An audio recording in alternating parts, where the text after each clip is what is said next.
Hello అండి, welcome back to my channel. అందరు ఎలా ఉన్నారు? నేనైతే చాలా బాగున్నానండి. మీరందరూ కూడా బాగుండాలి అని అయితే మనస్ఫూర్తిగా కోరుకుంటున్నాను. ఈరోజు బ్లాగ్ అండి, ఫ్రైడే పూజా బ్లాగ్. అంటే ఫ్రైడే 5 నుంచి నేను ఎలా పూజ చేస్తాను, ఎటువంటి ముగ్గులు అనేటివి వేస్తాను, మా ఇంట్లో వాతావరణం ఏంటి అనేది కూడా మొత్తం ఈ వీడియోలో ఉంటుందండి. అదీ కాక పిల్లలు ఉన్న ఇంట్లో నెగటివ్ ఎనర్జీ అనేది అస్సలు ఉండకూడదు. వాళ్ళకి దిష్టి సమస్యలు కూడా ఉండకూడదు. అందుకోసం నేను శుక్రవారం బ్లాగ్లో వచ్చి ఖచ్చితంగా వారానికి ఒక్కరోజు శుక్రవారం రోజు మాత్రం ఇలా కంపల్సరీగా చేస్తానండి. ఈ టిప్ మీరు కానీ పాటించారు అంటే ఖచ్చితంగా మీ ఇంట్లో ఉండే నెగటివ్ ఎనర్జీ అంటే నరదిష్టి సమస్యలు కూడా తొలగిపోయి ఇంట్లో పాజిటివ్ వైబ్స్ అనేది కలుగుతుందండి. అదే కాకుండా ఇల్లు కూడా చాలా ప్రశాంతంగా కనిపిస్తుంది. మీరు కూడా ఇలా చేసి చూడండి. మనసు ఎంతో ప్రశాంతంగా నిలకడగా ఎటువంటి టెన్షన్ లేకుండా ఉంటుందండి. అదేవిధంగా ఈరోజు శుక్రవారం కాబట్టి నేనైతే 4:30కి లేచి మళ్ళీ పనుకొని మళ్ళీ 5కి అయితే లేచానండి. లేచి ఇలా అయితే మా వాకిటి ముందు రెంట్ హౌస్ కదండి మేము ఉండేది, ఇలా అయితే మొత్తం వేసేసారు గచ్చు. అయినా మనం వేసినా కూడా శుక్రవారం రోజు కంపల్సరీగా ముగ్గు అయితే ఉండాలి కదా. కనిపించినా కనిపించకపోయినా ముగ్గు అయితే కంపల్సరీ మనం వాకిటి ముందు పెట్టుకోవడం వల్ల లక్ష్మీదేవి ఇంట్లోకి అయితే వస్తుందండి. లక్ష్మీదేవి అనుగ్రహం మనం పొందాలని ఖచ్చితంగా కోరుకుంటున్నాను. అదేవిధంగా ఎటువంటి సమస్యలు కూడా ఎవరికీ ఉండకూడదు అనుకుంటే శుక్రవారం రోజు కంపల్సరీగా మీరు ఇలా కానీ చేశారంటే చాలు, మీ ఇంట్లో అంతా కూడా సంతోషంగా ఉంటారు. అందరూ కూడా ఆరోగ్యంగా ఉంటారు. ఎంత కష్టపడి సంపాదించినా దైవశక్తి అనుగ్రహం ఖచ్చితంగా ఉండాలండి. అందుకోసమే నేను ప్రతి శుక్రవారం వారానికి ఒకరోజు కంపల్సరీగా ఇలా అయితే పూజ చేసుకుంటాను. మీరు కూడా ఇలా చేసుకోండి. మీకు ఎలా అనిపించిందో ఖచ్చితంగా అయితే కామెంట్ అయితే చేయండి. ఈ కొంచెం ప్లేస్లోనే నేనైతే ఇలా పేడ రంగు కల్లాపు చల్లేసి ముగ్గులు కూడా తామర పువ్వులతో, లక్ష్మీదేవికి ఇష్టం కాబట్టి తామర పువ్వులతో ముగ్గు అనేది వేసుకుంటున్నానండి. చూస్తున్నారు కదా, 3 తామర పువ్వులు ముగ్గులైతే వేసి ఇక్కడ ఒక చిన్న ముగ్గు అనేది వేశాను. అది కనిపించదు, అందుకే కొంచెం పెద్ద పెద్ద చుక్కలు పెట్టుకొని ఖచ్చితంగా అయితే శుక్రవారం రోజు కనిపించినా కనిపించకపోయినా ముగ్గు అనేది వాకిట్లో కంపల్సరీగా ఉండాలండి. లక్ష్మీదేవికి ముగ్గు అంటే చాలా ఇష్టం. మనం వేసే ముగ్గు, మనం చేసే పూజ వల్లే మన ఇంట్లో సమస్యలు రాకుండా కూడా ఉంటాయండి. అదేవిధంగా మంగళవారం రోజు కూడా ఇలా చేసుకోవచ్చు. మనకు రాబోయేది శ్రావణ మాసం, అదీ కాక ముందు రోజు అమావాస్య. ఈ లోపలే మనం ఇంట్లో ఉన్న ప్రాబ్లమ్స్ కానీ అదేవిధంగా టెన్షన్స్ కానీ అన్నీ తొలగింప చేసుకుంటేనే ఆడవారు ప్రశాంతంగా ఇంట్లో దేవుడికి పూజ అనేది చేసుకోగలరు. అంతే కదండి. చూస్తున్నారు కదా ఎంత సింపుల్గా అయితే నేను వేసుకుంటున్నానో. ఈ వ్లాగ్ ఎలా ఉంటుంది ఏంటి అనేది మీరే చూసేయండి.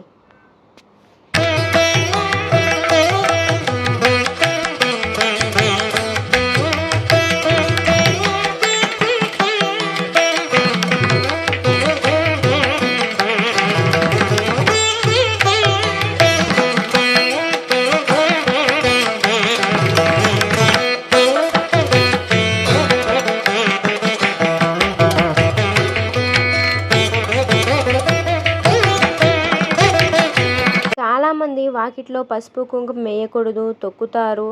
అలా తొక్కకూడదు, అసలు ముగ్గు మీద పసుపు కుంకుమే వేయకూడదు అని చాలామంది అంటూ ఉంటారండి. నా వరకు వచ్చేసరికైతే ఒకరి మాటలు నేను ఎప్పుడు అస్సలు వినను. ఫస్ట్ నుంచి కూడా నేను ఇలా ముగ్గు పెట్టిన తర్వాత పసుపు కుంకుమ ఖచ్చితంగా వేసుకుంటాను. లక్ష్మీదేవిగా భావిస్తాం కాబట్టి ఇంట్లోకి లక్ష్మీదేవి రావాలి అని వాకిట్లో నుంచి ఆహ్వానం అనేది పలుకుతానండి. మీకు నచ్చితే మీరు పెట్టుకోండి, లేకపోతే పసుపు కుంకుమ ఆపి ఓన్లీ ముగ్గు మాత్రమే పెట్టుకోండి. చూస్తున్నారు కదా నా సింపుల్ ముగ్గు, మీకు కనిపిస్తుందని అనుకుంటున్నాను. ఇలా సింపుల్గా అయితే వేసుకొని ఈశాన్యం సైడ్ అండి అది, అందువల్ల అక్కడ తామర పువ్వు అనేది వేశాను.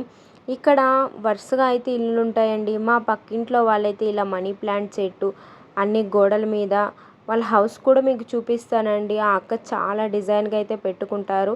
అదైతే నాకు బాగా నచ్చింది. మేము ఈ నెల ఖాళీ చేసి వెళ్ళిపోతున్నాం కాబట్టి నేను ఎటువంటి మొక్కలు అనేది తెచ్చుకోలేదు.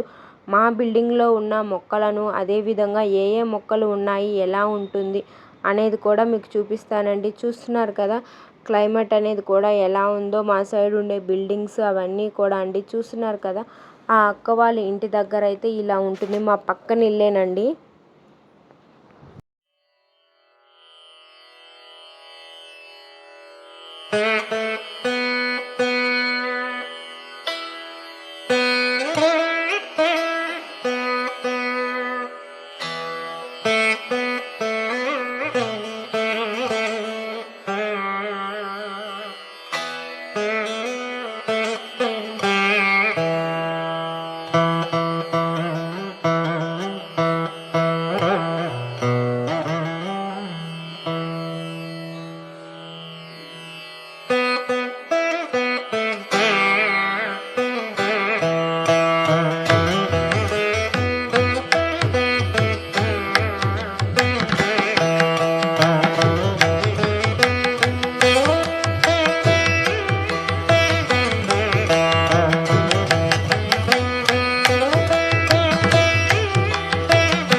అయితే ఇంటి వెనకాలకి వెళ్ళి వేప మండలైతే కోసుకుంటున్నానండి. అమ్మవార్లకి ఎక్కువగా వేప మండలు అంటే ఇష్టం కదా. వేప చెట్టు మనం అమ్మవారిగా కూడా పూజిస్తూ ఉంటాం కదా. అందుకోసం కంపల్సరిగా నేను ఫ్రైడే అయితే అమ్మవారికి, అదేవిధంగా వాకిట్లో గడపకి అయితే వేప మండలు అయితే గుర్చుతూ ఉంటాను. ఇలా ఉండడం వల్ల ఇంట్లో ఎటువంటి నెగిటివ్ ఎనర్జీ ఉండదు. అదేవిధంగా ఇంట్లో పిల్లలు ఉన్న వాళ్ళు కూడా ఇలా కానీ చేశారంటే అమ్మవారు మన ఇంట్లో ఉన్నట్టే అనిపిస్తుందండి.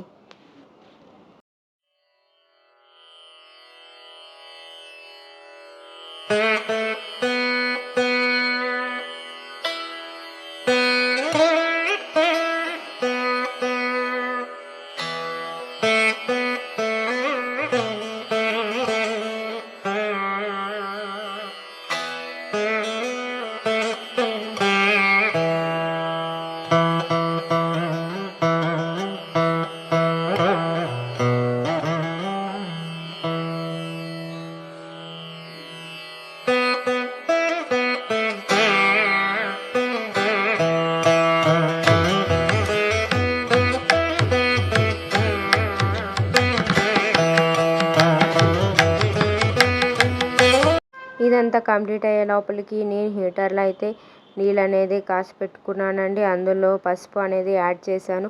పసుపు యాడ్ చేయడం వల్ల మన ఒంట్లో ఉన్న దిష్టి సమస్యలు తొలగిపోతాయి.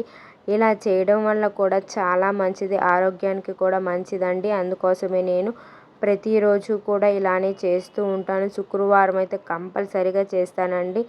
పసుపు వేసుకొని స్నానం చేసిన తర్వాత గడపకి బొట్లు పెట్టేశాను.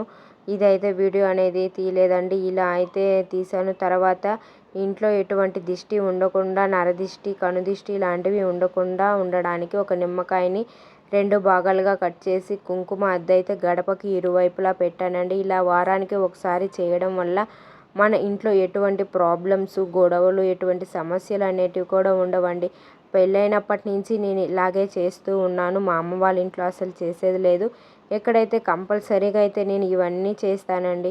ఇలా చేసిన తర్వాత మనం చేయవలసినది ముఖ్యమైన పని ఏంటి అంటే, ఇలా పెట్టిన తర్వాత పిల్లలున్న వారైతే శనివారం రోజు ఉదయానైతే ఈ నిమ్మకాయలను తీసేయండి. లేదా అనుకుంటే మంగళవారం దాకా ఉంచవచ్చు. ఆ తర్వాత వచ్చి వంటగదిలో ఆగ్నేయం మూల అయితే పసుపుతో ఇలా పూసుకొని ముగ్గు అనేది వేసుకున్నానండి. అన్నపూర్ణాదేవిని కూడా పూజించాలి కదా. చాలా సింపుల్గా అయితే వంటగదిని నైటే క్లీన్ చేసి పెట్టేసుకున్నాను. ఇలా క్లీన్ చేసిన తర్వాత నేను ఆగ్నేయం మూల అన్నపూర్ణాదేవిని కూడా పూజించాను. చాలా ప్రశాంతంగా నాకు చాలా అంటే చాలా బాగా అనిపించిందండి. ఫస్ట్ టైం నేనైతే ఈ ఇంట్లో దీపారాధన చేయడం అనేది ఇంట్లోకి వచ్చిన తర్వాత 8th మంత్లో వచ్చాను. 9th మంత్లో కనేసానండి. ఇప్పటికి 3వ నెల పాపకి. చూస్తున్నారు కదా, చాలా సింపుల్గా నైట్ అయితే సామాన్లన్నీ కూడా పూజా వస్తువులన్నీ క్లీన్ చేసుకొని బొట్లు పెట్టేసుకున్నాను. పటాలను కూడా శుభ్రం చేసుకొని అదేవిధంగా బూజు అంతా కూడా కొట్టుకొని నీట్గా అయితే పెట్టేసుకున్నాను. ఉదయం లేచి ఈ పనులన్నీ పూర్తయిన తర్వాత గుడి దగ్గరికి వెళ్ళి పూలు అన్నీ తెచ్చి ఆంజనేయ స్వామి గుడి కాడ దండం పెట్టుకొని పూలు అన్నీ తెచ్చి అలంకరించానండి.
వీడియో నచ్చితే లైక్ చేయండి, షేర్ చేయండి, సబ్స్క్రైబ్ చేసుకోండి. Thanks for watching.